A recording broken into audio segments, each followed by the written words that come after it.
For you. So you all rewatched the video. So I'm curious to start off with, like, what did you notice watching the video now that either surprised you or I don't know that just kind of was, yeah, maybe surprising. I can go first if you want. Okay.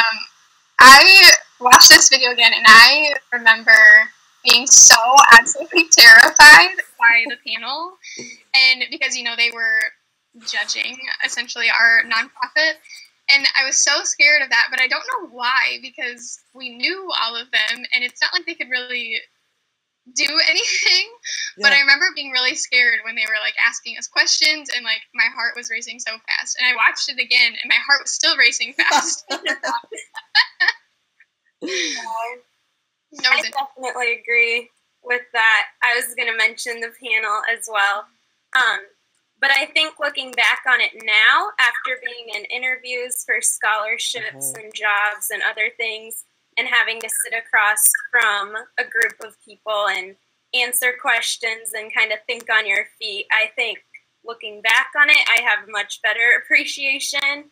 Well, at the time, it might have been really scary, but yeah. So true. Yeah. And even like all the presentations that you do in college, all of that, I mean, it directly relates to that presentation with the panel. So.